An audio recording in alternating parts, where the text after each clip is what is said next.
پیارے بھائی، ہمارا آج کا موضوع ہے مسجد کی پکار۔ پوری روئے زمین کے اوپر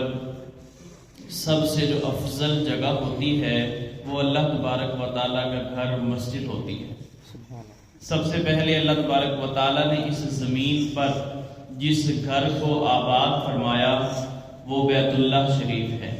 یعنی کہ زمین پر پہلی مسجد وہ مسجد الحرام بیت اللہ شریف ہے۔ اس مسجد کے متعلق نبی کریم صلی اللہ علیہ وآلہ وسلم کا فرمان ہے کہ جس نے مسجد الحرام میں بیت اللہ شریف کی مسجد میں ایک نماز پڑھی، اللہ پاک اسے 1,00,000 نمازوں کا ثواب عطا فرمائے۔ اور پھر دوسرے نمبر پہ فضیلت کے اعتبار سے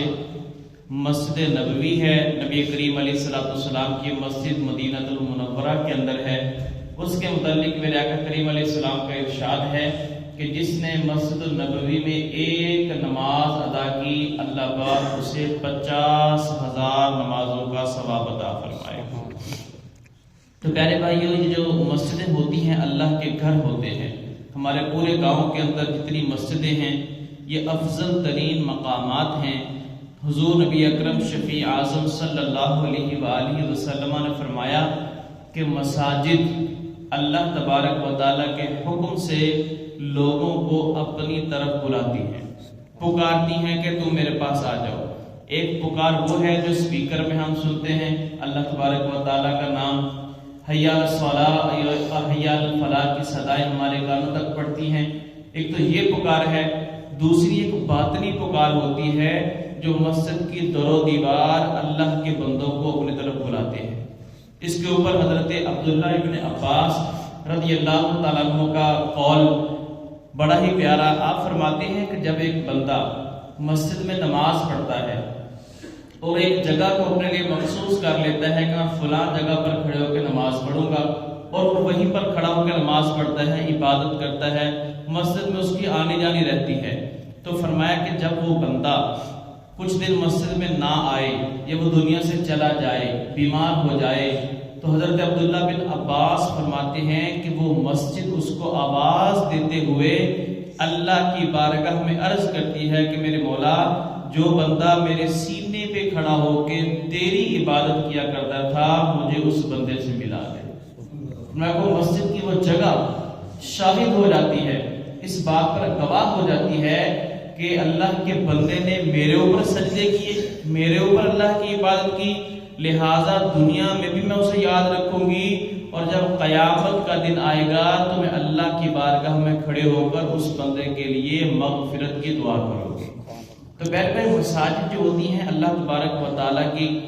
جو ہے بہترین جگہیں ہوتی ہیں، اس کو آباد کرنے میں ہر بندے کو چاہیے کہ اپنا کردار ادا کرے۔ ہم 3 طرح سے مساجد کو آباد کر سکتے ہیں۔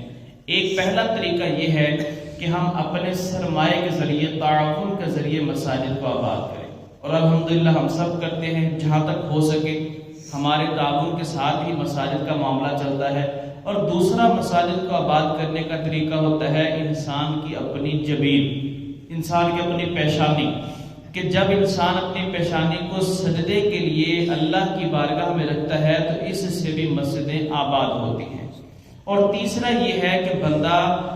اللہ تبارک و تعالیٰ کی مساجد کے متعلق ایسی سوچ رکھے کہ جس کے متعلق ہمیں اللہ تبارک و تعالیٰ نے حکم عطا فرمایا ہے۔ سورہ بقرہ کے اندر اللہ تبارک و تعالیٰ نے آیت نمبر 114 کے اندر فرمایا وَمَنْ أَظْلَمُ مِمَّنْ مَنَعَ مَسَاجِدَ اللَّهِ أَن يُذْكَرَ فِيهَا اسْمُهُ وَسَعَ فِي خَرَابِهَا۔ فرمایا کہ اس سے بڑا ظالم کون ہو سکتا ہے جو اللہ کی مسجدوں کو ویران کرے، ویران کرنے میں اپنا کردار ادا کرے۔ تو ہم سب اس بات کو سمجھتے ہیں کہ مساجد کو آباد کیسے کیا جاتا ہے، اور معاذاللہ مساجد کو ویران کس طرح سے کیا جاتا ہے۔ ہمیشہ جب بھی مسجد کا معاملہ آئے تو پوزیٹیوٹی ہمارے دماغ میں ہونی چاہیے، ہماری زبانیں چپ ہو جائیں۔ جب مسجد کا معاملہ آئے تو فوراً ہم ایسا کام کریں کہ جس سے ہماری مسجد کو فائدہ ہو، جس سے مساجد آباد ہو، نہ کہ مساجد ویران ہو۔ مثال کے طور پہ ہماری وجہ سے کسی کی دل آزاری نہ ہو، ہماری وجہ سے جو ہے کوئی نمازی وہ نماز نہ چھوڑے، ہماری وجہ سے، ہمارے اخلاق اور ہمارے اچھے کردار کی وجہ سے لوگ نمازی بنے، اور مساجد کو آباد کرنے کے اندر جب یہ نوجوان اپنا کردار ادا کرتے ہیں تو پھر مساجد تو چھوٹی پڑ جاتی ہیں لیکن نمازیوں کی تعداد بڑھ جاتی ہے۔ حضرت علامہ اقبال رحمۃ اللہ علیہ نے کیا خوب فرمایا تھا کہ مسجد تو بنا دی شب بھر میں ایمان کی حرارت والوں نے، من اپنا پرانا پاپی تھا برسوں سے نمازی بن نہ سکا۔ اور پیارے بھائیوں، جماعت کے حوالے سے اگر بات کی جائے تو جماعت کی فضیلت اتنی ہے، حضور نبی کریم علیہ السلام فرماتے ہیں کہ جس نے اکیلے نماز پڑھی اس کو ایک نماز کا ثواب، جس نے جماعت کے ساتھ نماز پڑھی اللہ پاک اسے 27 نمازوں کا ثواب عطا فرماتا ہے۔ اور اس بات کا ہمیں خیال کرنا ہے کہ مسجد تشریف لا کر کے جماعت کے ساتھ نماز پڑھنی ہے، خود بھی اپنے دوست احباب اپنے بچوں کو ساتھ لے کے آنا ہے۔ اور مسجد کے آداب کے حوالے سے یہ ہے کہ مسجد کے اندر دنیا کی گفتگو کرنا یہ انسان کی قبر میں اندھیرا لے کے آتا ہے، اور فرمایا کہ جو مسجد کے اندر لہو و لعب کی باتیں کرے، دنیا کی باتیں کرے، اس کی نیکیاں اس طرح جھڑتی ہیں جس طرح خزاں کے موسم میں درختوں سے پتے جھڑ جایا کرتے ہیں، اور بندے کو وہم و گمان بھی نہیں ہوتا۔ یہاں تک ہمیں شریعت نے بتایا کہ مسجد کا ادب یہ ہے کہ جماعت ہو رہی ہے، تم وضو کر رہے ہو، تمہیں پتہ ہے کہ اگر میں تسلی سے وضو کر کے آہستہ آہستہ جاؤں گا تو میری جماعت نکل جائے گی یا رکعت رہ جائے گی، تو فرمایا رکعت رہتی ہے تو رہ جائے، جماعت نکلتی ہے تو نکل جائے، تمہیں یہ ہے کہ وضو کر کے تم آہستہ آہستہ قدموں سے نماز کے لیے حاضر ہو جاؤ، بھاگ کے دوڑ کے تیز قدموں سے مسجد میں چل بھی نہیں سکتے۔ تو اس لیے پیارے بھائیوں، یہ مساجد کو ہم نے ہی آباد کرنا ہے، اپنے سرمایہ کے ساتھ آباد کرنا ہے، وقت دے کے آباد کرنا ہے، سجدوں سے آباد کرنا ہے۔ جب ہماری مسجدیں آباد ہوں گی تو انشاءاللہ ہمارے گھر بھی آباد ہوں گے، پھر انشاءاللہ ہمارے دلوں کے ویرانے بھی آباد ہوں گے، پھر انشاءاللہ ہمیں دلی سکون ملے گا، قلبی سکون اور دماغی سکون صرف اور صرف اللہ تبارک و تعالیٰ کے ذکر کے اندر پوشیدہ ہے۔ اللہ کی کائنات کی بارگاہ میں دعا ہے کہ اللہ پاک ہم سب کو اپنے پیارے گھروں کو آباد رکھنے کی توفیق عطا فرمائے، تاکہ جب قیامت کا دن آئے تو یہی مسجدیں ہمارے لیے باعث شفاعت اور باعث مغفرت بنے۔ وما علینا الا البلاغ۔